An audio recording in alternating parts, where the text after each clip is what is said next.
Procuradoria, o próprio PGR Paulo Gonet entrou com um pedido ontem, alegando que ao fugir do país, ao sair do país, Carla Zambelli teria assumido culpa e, além disso, teria desobedecido a maior Corte Suprema, que foi a decisão do STF que a condenou. Então, estava na mão do ministro Alexandre de Moraes, o ministro, então, decretando a prisão preventiva da deputada Carla Zambelli. A gente retoma o histórico da deputada, ela foi condenada pela Corte a 10 anos de prisão. Ontem, ela deixou o Brasil, disse que foi para a Europa, na justificativa da deputada. Era para procurar atendimento médico, né, fazer um tratamento de saúde. E depois desse pedido da PGR também, ela se manifestou dizendo que seria um pedido inconstitucional, que mais uma vez a Procuradoria-Geral da República, o Supremo Tribunal Federal, iriam ferir a Constituição, alegando que ela tem mandato de deputada e que por isso não poderia ser presa. A deputada federal Carla Zambelli teve o pedido de prisão determinada pelo ministro do Supremo Tribunal Federal, Alexandre de Moraes, mas continua fora do país. Ela foi acusada após pedido da Procuradoria-Geral da República e condenada por unanimidade pela invasão aos sistemas do Conselho Nacional de Justiça, o CNJ, e falsidade ideológica. Ainda na direita, o ex-presidente Jair Bolsonaro será o 6º réu depoente no processo do STF que investiga a tentativa de golpe. Paralelo às investigações, o presidente Luiz Inácio Lula da Silva recebeu mais uma notícia ruim com a divulgação da pesquisa Quest, que mostrou que a desaprovação ao governo segue elevada, alcançando 57% no mês de maio. Confira no Linha Política de hoje com Márcio Meirelles e Francisco Assis. Muito bem, professor, mais um bate-papo nosso aqui no Linha Política. Já número 60, viu? Olha só, estamos avançando e bem. E a conversa de hoje, ela vem quente porque no momento que a gente está gravando o programa de hoje, né, este programa, a gente acaba de ter a informação de que o ministro do Supremo Tribunal Federal, Alexandre de Moraes, determinou a prisão preventiva da deputada federal Carla Zambelli, pós pedido aí da Procuradoria-Geral da República. Professor, Zambelli é mais um fruto da política dos últimos anos, essa política extremista e que colocou o cenário brasileiro de pernas pro ar, né? Só que Zambelli, ela mais do que pisou fora da linha, né? O ex-presidente gostava de falar, não, vamos trabalhar nas 4 linhas. Ela saiu das 4 linhas, saiu do banco de reservas, pulou arquibancada, ela mais do que extravasou. Só que achou que numa fuga para o exterior, no primeiro momento Estados Unidos e depois Europa, ela conseguiria impedir situações como essa. Zambelli já é carta fora do baralho? Eu sigo lei, eu sigo ordem judicial. Se acontecer de ter a prisão, eu vou me apresentar para a prisão. Mas eu hoje não me vejo capaz de ser cuidada da forma como eu tenho que ser cuidada, com constantes. Eu estou pegando vários relatórios dos meus médicos e eles são unânimes em dizer que eu não sobreviveria na cadeia. Bom, com essa medida agora, já pode-se prever, né, que o governo vai tomar, o próprio Supremo Tribunal Federal peça a extradição dela, né? Se ela estiver na Itália, ela não está segura, né? A gente teve recentemente, né, alguns anos atrás, você se lembra daquele Henrique Pisolato, né? Sim. Ele era italiano, mas era naturalizado brasileiro, fugiu para a Itália com o passaporte do irmão, de uma certa forma tentando sair da justiça brasileira, mas ele foi extraditado. A Itália o extraditou. Então, se ela estava imaginando que ela iria com a cidadania italiana dela, né? Também ela tem cidadania italiana, ela estaria protegida? Não, juridicamente não. Ela está já na lista da Interpol, né? De pessoas procuradas, e ela pode ser extraditada sim, não tem problema nenhum. Para a tristeza do Bolsonaro, né? Porque o Bolsonaro ficou com horror dela, né? Porque acreditou a ela a sua derrota na eleição. Aquele ato que ela fez impensado, maluco, de sair na rua com arma na mão, né? Coisa absurda. Ele acha que foi isso que o derrotou, né? Então, é mais uma, não sei se é vítima, mas é o réu dessa luta, né? Desse movimento que o Bolsonaro promoveu no Brasil, de atitudes, né? Ridículas, atitudes bizarras, que no fim caíram na justiça, né? Ou, sei lá, se o Bolsonaro está imaginando que ele vai também fazer do mesmo caminho da Zambelli, eu acho que não, né? Ele com certeza sabe que vai ser preso e qualquer tentativa de se homiziar numa embaixada ou mesmo fazer o caminho da Zambelli ir para a Argentina, da Argentina para os Estados Unidos, eu acho que é um percurso sem fim, né? Então, a Zambelli agora passa a ser uma procurada, né, pela Interpol e pode ser extraditada a partir do momento que ela for presa onde ela estiver. A assessoria dela havia informado agora na parte da manhã que ela ainda estaria nos Estados Unidos, na região da Flórida, e que a intenção realmente seria uma outra viagem para a Europa. E ela saiu do Brasil desse jeito, foi uma fuga mesmo, né? A forma, o sistema como ela saiu do Brasil, né? Ela foi pela Argentina, pegou ali fronteira com a Argentina e de lá rumou para os Estados Unidos. Agora, o professor senhor citou, né? Ela é mais um nome que será réu nos processos desse período marcado aí por vários atos antidemocráticos. E ela se configurou, Zambelli, como alguém que acreditaria ser um braço direito de Bolsonaro. Até mesmo fazendo uma comparação muito ruim, assim, mas tentando, de certa forma, ocupar um espaço que para Lula, durante o seu período de prisão, foi ocupado por Gleisi Hoffmann. Só que, é claro, não comparando as duas, a forma de atuação das duas, que é bem diferente, né?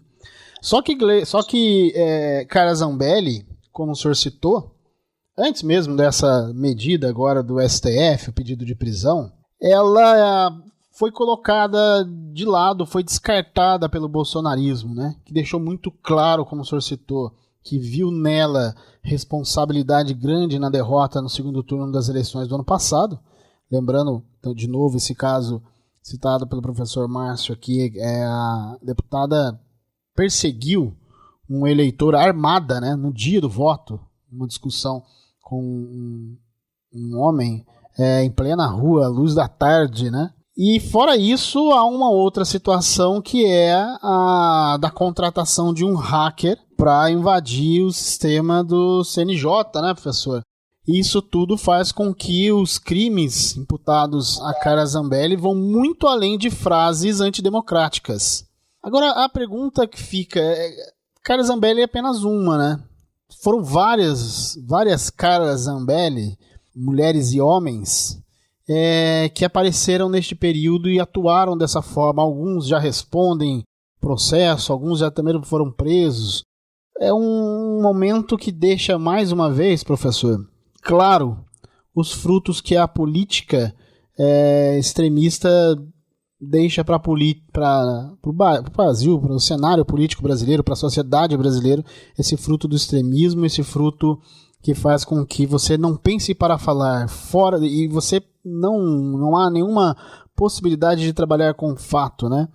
Isso acaba também mexendo muito na forma como o eleitor brasileiro vê a política no geral. Na verdade, esses movimentos populares, ou seja, nem populares, né, populistas, criam esses factoides, né? Porque são os oportunistas. Eles entram no cordão, né? E é como se fosse um cortejo carnavalesco, né? E cada um se veste de uma fantasia própria. A verdade é que essas atitudes e esses tipos que, de uma certa forma, atacaram, né, a democracia, a questão, por exemplo, dela, que fez um hacker entrar vamos dizer assim, nos computadores da justiça. Isso é muito grave, né? E me parece que isso tudo está configurando uma imagem do bolsonarismo de uma extrema esquerda, uma extrema direita radical que a sociedade está repudiando.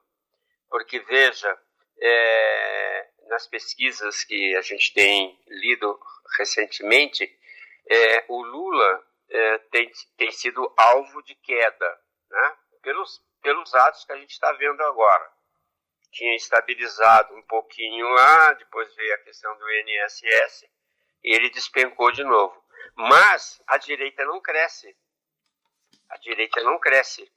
Ou seja, ela está estabilizada. E cada vez mais, essas atitudes do Eduardo Bolsonaro nos Estados Unidos, de qualquer forma, fere a dignidade das pessoas. Do homem mais simples, né, não tinha pé, não tinha cabeça. Essa gente era oportunistas, eles entraram, né, nesse cordão carnavalesco aí, tentando se projetar, porque eles não têm tradição histórica, não têm tradição política, não foram nada, nunca, né, surgiram no Brasil assim da noite para o dia, sem nenhuma história, né, sem nenhum registro histórico de atos, como o próprio Bolsonaro, que foi 28 anos deputado federal, nunca apresentou um projeto de lei, né? Nunca se interessou pelas causas do Brasil. Então, eu acho que isso está começando a cair na sociedade. E outra coisa, essa atitude dele de não concordar com a presença do Tarcísio, né? Um outro fato também interessante é que o Nicolas, né, que de uma certa forma se projeta através desses vídeos que ele faz, também é uma força que o Bolsonaro não está querendo aceitar muito também. Porque, na verdade, ele tira um pouco o foco do Bolsonaro. A questão do Bolsonaro em impor a mulher, quem é a Michele Bolsonaro? Uma pessoa que não tem nenhuma projeção social, histórica. Quem é ela? Mulher do Bolsonaro? Isso é pré-requisito para uma pessoa se candidatar a presidente da República num país com tantos problemas para serem resolvidos. Eu acho que, de uma certa forma, tudo isso que a gente está vendo, está vivenciando, está fazendo com que essa extrema direita radical ela começa a perder sentido, né? Veja que os pretensos candidatos da direita não se aliam ao Bolsonaro. Ele que diz, né? O filho que diz, direita sem Bolsonaro não tem voto. Mas, na verdade, me parece que esse cenário está mudando. E enquanto esses pretensos candidatos da direita continuarem a fazer campanhas pelo Brasil, aparecerem na televisão, me parece que Bolsonaro cada vez mais diminui a sua imagem, né? Há uma outra situação também para a gente poder colocar nessa conta, professor, com relação à imagem de Bolsonaro, porque na próxima semana o STF começa a colher os depoimentos dos réus no processo que investiga a trama golpista, né? E olha só, a novidade divulgada pelo STF é que esses depoimentos terão transmissão ao vivo pelo STF, pelos canais de transmissão do STF. Lembrando que os depoimentos eles vão começar por aquilo que é chamado do núcleo 1, né? Que eram os cabeças, os mais envolvidos, e começam já no próximo dia 9, eles vão até o dia 13, né? Ou seja, na próxima terça-feira, na próxima segunda-feira, né? E vão até 13, a outra sexta-feira. Alexandre de Moraes vai ouvir primeiro o professor Mauro Cid, ele será o primeiro nome a ter o depoimento colhido por Alexandre de Moraes. E aí um dia que será essencial para não só o processo em si, né, você ter o STF colhendo ali os depoimentos, mas essa questão da imagem, quanto a imagem de um depoimento vai ser trabalhada pró e contra, que vai interferir diretamente na percepção do eleitor brasileiro quanto a Bolsonaro. Por quê? O ex-presidente Jair Bolsonaro terá o depoimento colhido no dia 13, sexta-feira, com transmissão ao vivo do STF. Então será um dia essencial para a gente saber como sairá desse depoimento Bolsonaro, não só no processo, mas perante a opinião pública, né? E perante a imagem dele quanto ao eleitor de direita não bolsonarista.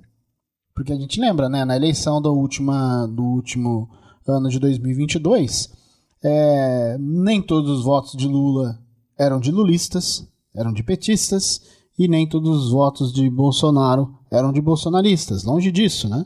Quanto que o senhor acha que esse depoimento com transmissão ao vivo, quem sabe até narração de Galvão Bueno, por que não? Como que isso deve afetar a imagem do ex-presidente pró e contra? O julgamento do Bolsonaro, de uma certa forma, vai polarizar a atenção pública, né? Ou seja, ele vai sentar no banco dos réus, que é uma coisa que o brasileiro sabe muito bem o que é isso, né? Mas veja, a gente não falou até agora, né? Não comentou nada, mas esses depoimentos de testemunhas a favor de Bolsonaro tiveram papéis, não vou chamar de ridículos, mas de inúteis, porque eles não conseguiram defender absolutamente nada. Defender o quê? Não vi, não soube, nunca ouvi ele falar sobre isso. Quer dizer, coisas simplesmente... Já esses depoimentos a favor de Bolsonaro foram deprimentes, né? Comprovaram o quê? Que não tem o que explicar. Está claro que a sociedade está convencida do que ele queria fazer. Então, o julgamento dele, o depoimento dele agora vai ser o ápice de tudo isso. Ou seja, não sei qual vai ser o comportamento dele, ele vai dizer que não sabe de nada, que nunca não fez nada, né? Você vê, agora até o Mourão entrou que estava totalmente apagado, afastado pelo Bolsonaro, mesmo quando ele era vice-presidente da República, ele não dava nenhuma atenção ao Bolsonaro, né, ao Mourão, né, que era o seu vice. Na reeleição ele não indicou o Mourão, e agora nesses últimos dias ele ligou para o Mourão, no depoimento que ele faria no Supremo Tribunal Federal.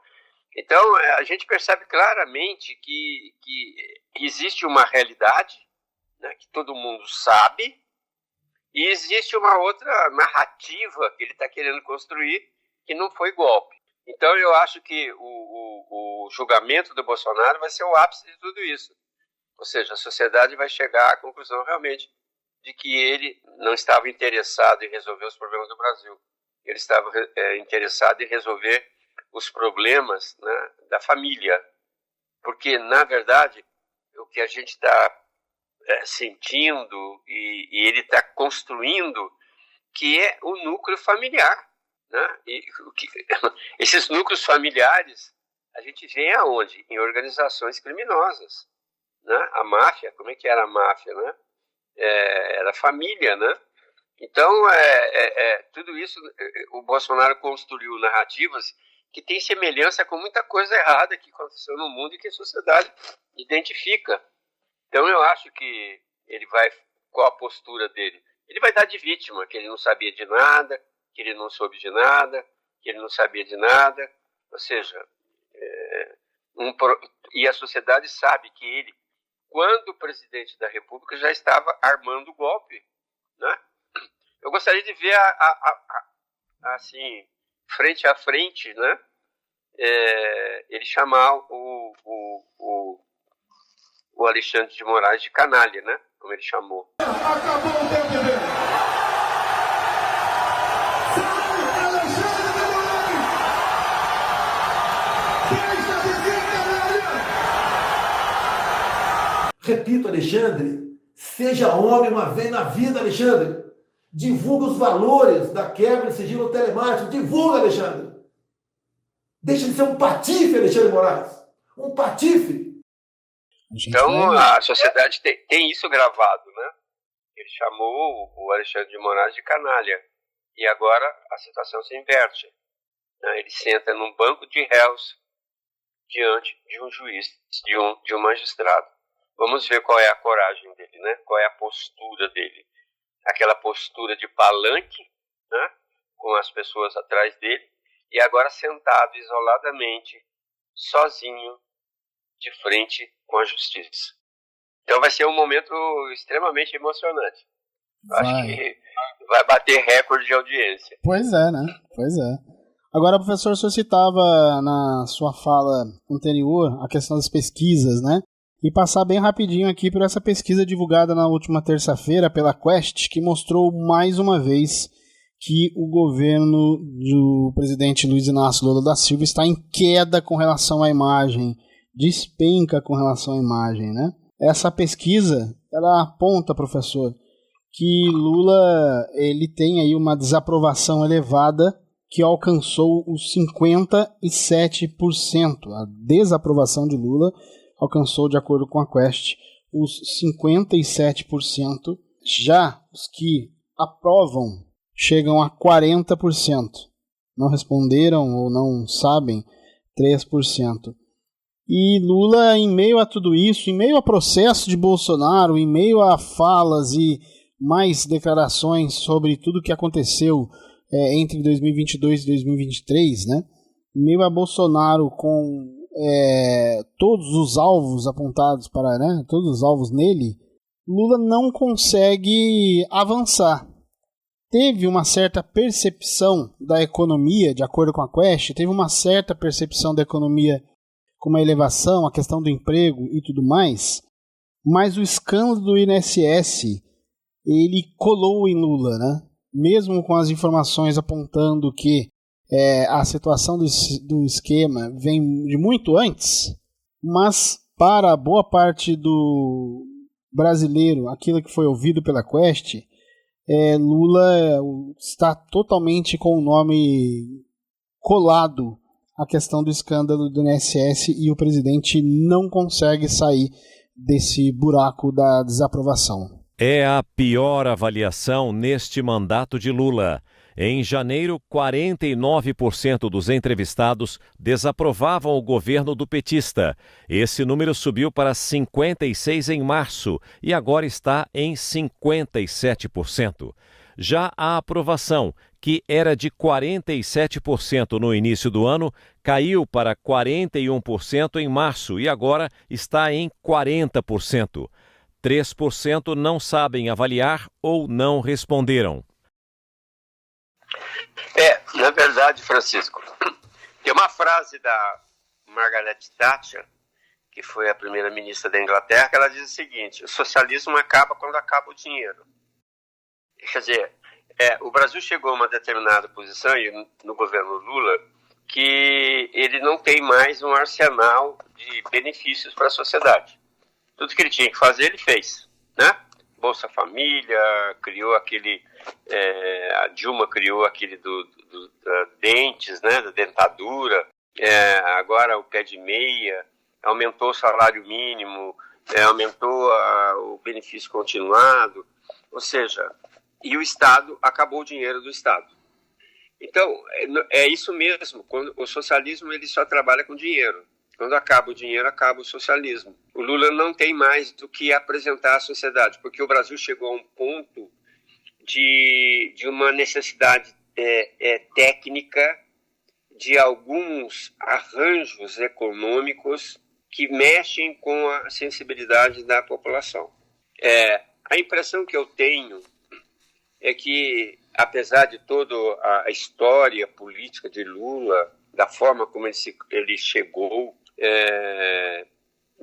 de origem humilde, retirante, líder sindical, com pouca escolaridade, né, ele consegue alcançar a posição que ele alcançou. Isso é um mérito dele pessoal. Agora, governar não é só isso. Governar você precisa ter pessoas. Você veja a posição dele. Me parece que hoje está claramente, para mim, nitidamente, não tirando os méritos dele como político, como o articulador político, como inteligência política, mas ele está numa situação assim que a sociedade está percebendo. Veja, o Haddad tenta arrumar a economia e ele simplesmente ignora. Agora você vê, vai viajar de novo. Teve o problema do INSS e ele viajou. Foi para a Rússia naquela época, né? Agora está tendo esse problema agora do orçamento que não fecha, a questão do IOF, está vendendo petróleo que ainda vai ser leiloado, ou seja, estamos vendendo as nossas reservas naturais para tampar buraco de uma administração pública. Ou seja, os anéis estão indo, daqui a pouco são os dedos. Então, me parece assim, ele não é comigo, o problema não é comigo, o problema é com a área econômica. Veja a posição dele com a Marina foi massacrada. Pois é. Aquilo foi uma revolta pelo fato da Marina defender os interesses do meio ambiente, que também tem uma história política, é uma mulher de valor, chegou aonde ela chegou pelos méritos próprios dela, mas veja, o Lula fez um acordo com o presidente do Senado para explorar petróleo na proximidade do Amazonas, contrário aos pareceres do meio ambiente, ou seja, ele deixou a Marina sozinha. E aquilo que nós assistimos, aquele espetáculo ridículo no Senado, aquilo foi arrumado para desprestigiá-la, para que não voltasse a discussão, para que não tivesse uma discussão sobre o problema dos riscos ambientais que vai ocorrer lá. Porque, na verdade, a própria Marina está dizendo o seguinte, o país não pode ficar com uma riqueza sem explorar, mas também precisa ter um cuidado com referência à preservação do meio ambiente. Ela não é contra, mas o que o Lula se aproveita? Aproveitou de uma situação de que ela é um símbolo da defesa do meio ambiente e ele politicamente saiu fora e fez acordo com o Alcolumbre. Então, mostra essa característica dele, que é uma característica personalística, não criou nenhum substituto para ele, ou seja, o candidato eterno do PT, que não tem outro candidato para a presidência da República, a não ser ele. E eu acho também que ele, na verdade, está perdendo o interesse, porque acabou, ele não conseguiu formar uma equipe coesa, como ele teve no primeiro governo dele, e teve no segundo governo já começou a desmantelar a equipe dele. Então eu acho que ele está demonstrando, né, o perfil dele, que é um egocêntrico, um indivíduo que tem uma afinidade muito grande com o poder, mas que não tem condições de sair dessa situação. Me parece que é o seguinte, não tem quem... Todas as pesquisas indicam que ele é vencedor. Então ele está em berços esplêndidos. É isso aí que eu penso. E com a situação cada vez mais difícil. Professor, muito obrigado por esse giro, né? Mais uma vez, Linha Política, a gente conseguindo aqui fazer um resumo dessa semana conturbada do Brasil, desse período conturbado que a gente está vivendo, né? E lembrar que semana que vem tem muito mais, inclusive, com o início do depoimento dos réus agora, né? Já foram as testemunhas e agora vem o depoimento dos réus nesse julgamento da trama golpista, incluindo aí na próxima sexta-feira, não nesta, né, mas na outra sexta-feira, teremos o ex-presidente Jair Bolsonaro, como o senhor mesmo disse, de cara a cara com a justiça, de cara a cara com Alexandre de Moraes. Que beleza. Professor, muito obrigado pelo bate-papo, viu? Muito obrigado, Francisco. Desculpe a tosse aí, que realmente essa gripe aí tá terrível, né? Pois é. O tempo tá muito frio, mas tudo bem. Um abraço para você. E chegamos a 60, né? 60. Isso é muito bom. Muito bom. Mérito seu, viu? Mérito nosso aí. Tem uma equipe muito boa, né? E a gente... Exatamente. E nós dois, a gente abraço para você. Fazemos parte dessa equipe. Professor, obrigado. Até mais. Até mais. Essa foi a edição número 60 do Linha Política. No programa de hoje você ouviu áudios da TV Bandeirantes, O Tempo, CNN e G1. Ficamos por aqui. Apresentação e produção de Francisco Assis, participação e comentários Márcio Meirelles, operação de áudio de Edson César, edição Gabriela Oliveira, design de Ezra Henrique.